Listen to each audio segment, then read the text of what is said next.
Hey, so this is the 6th of November, and a little while ago I talked about the Cosmo Club and the Century Clubs, Rockefeller, CIA, and a number of other people involved in those clubs. So I'm going to try newly.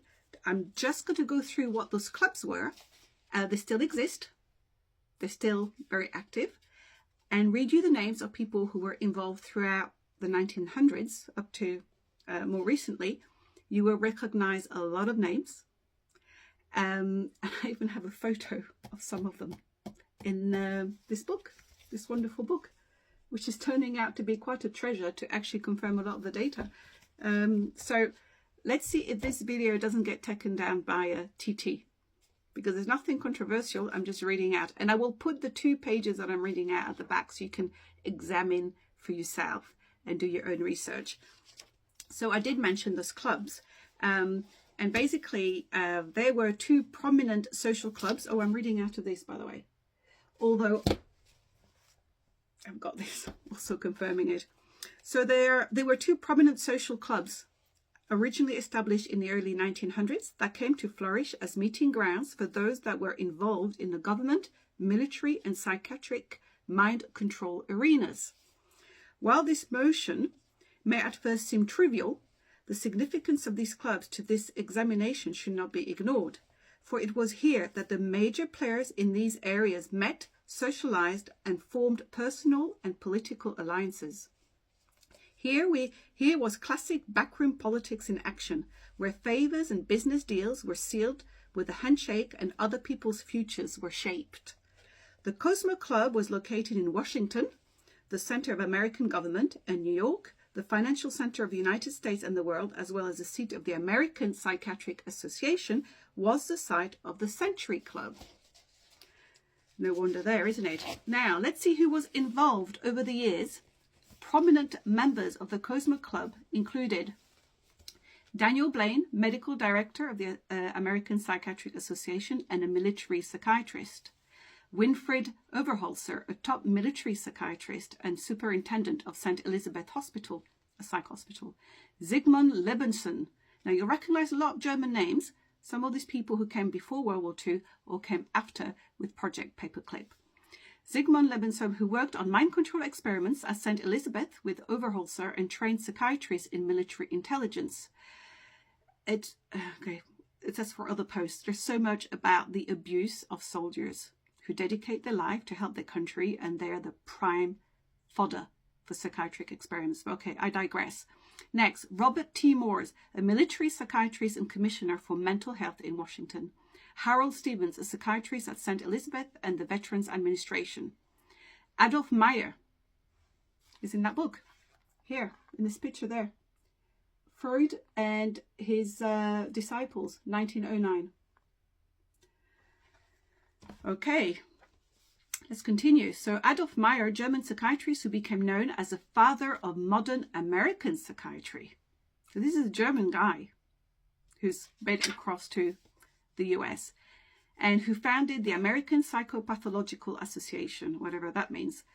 William Wild Bill Donovan, head of the OSS and first director of the CIA, though the OSS was the Office of Strategic Services in 1942, which I believe then became the CIA.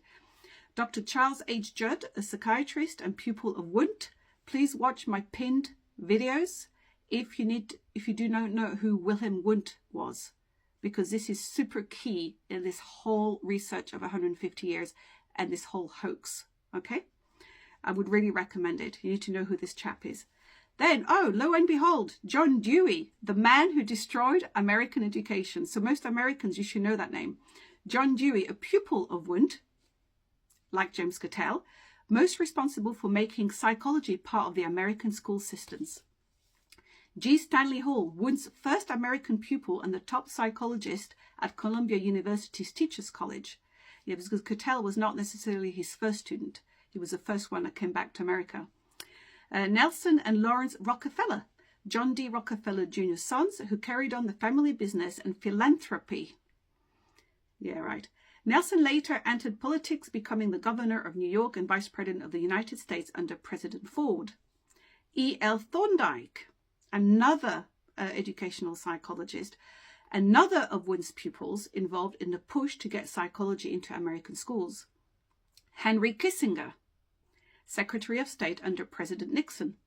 Now we have noteworthy, so these were all members of the Cosmo Club. That's it. Then we have noteworthy members of the Century Club, included Allen Dulles, who worked in the OSS and later became head of the CIA, especially interested in the field of psychiatric mind control. John Foster Dulles, whose law firm negotiated deals to protect certain German industries during the war. He later was appointed Secretary of State under Eisenhower, and the Washington, D.C. International Airport was named after him. G. Brock Chisholm, I've mentioned that guy before. It's a top Canadian military psychiatrist, founder of the World Health Organization, and co-founder of the World Federation of Mental Health.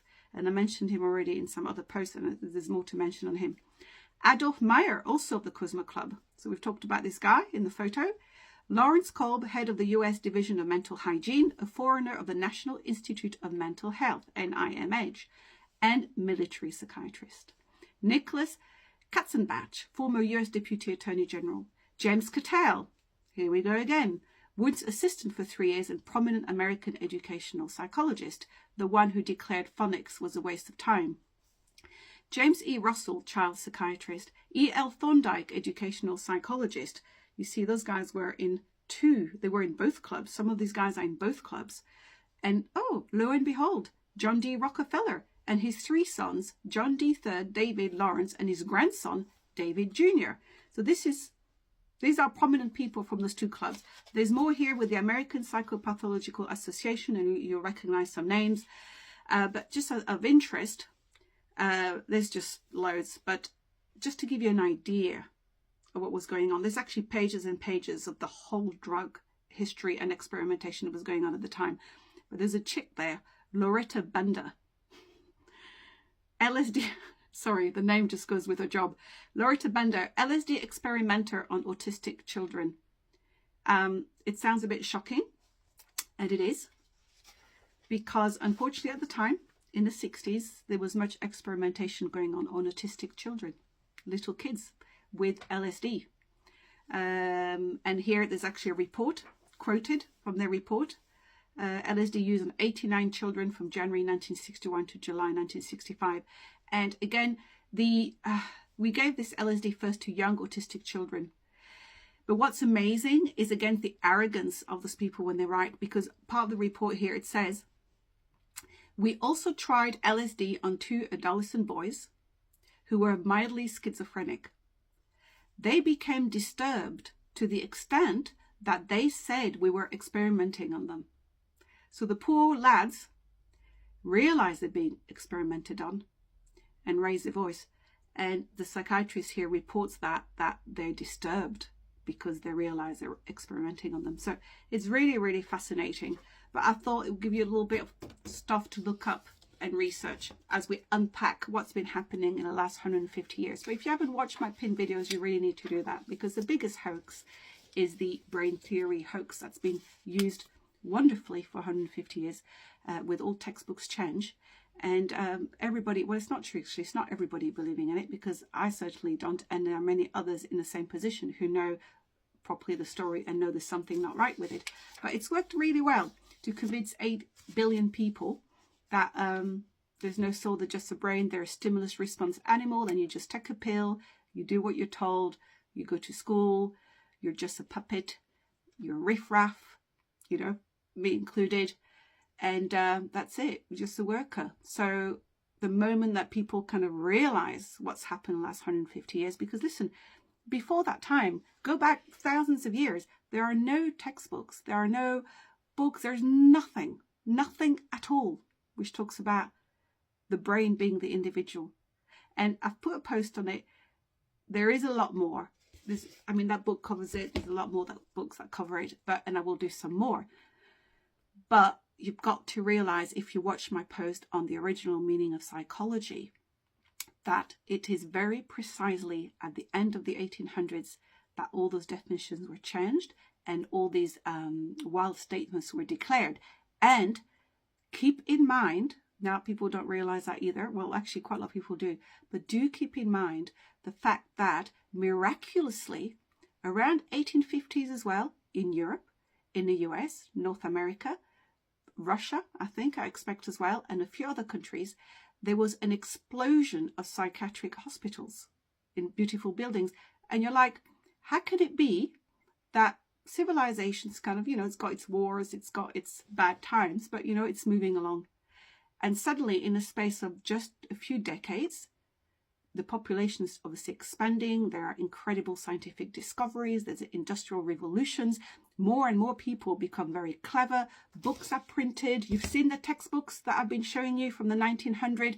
Maths was at a fantastically high level.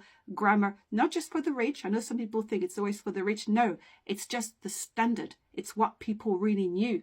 You saw, many of you may have seen my other post on this beautiful here 1880 technical dictionary.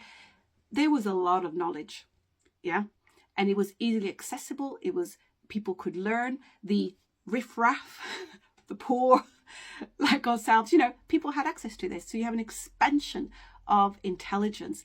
How do you control that? The simplest solution, just that completely change history by changing that one aspect of humanity, which makes human, the soul, the spirit, whatever you want to call it, and just say, oh, no, it's all the brain. And then everything is geared to that non-stop from that point. And look at the results. Look at the state that we're in. I'll let you ponder on that. You may not agree with me at all, by the way. I don't ask that you agree. I'm just telling you what's happened, and you're welcome to research it.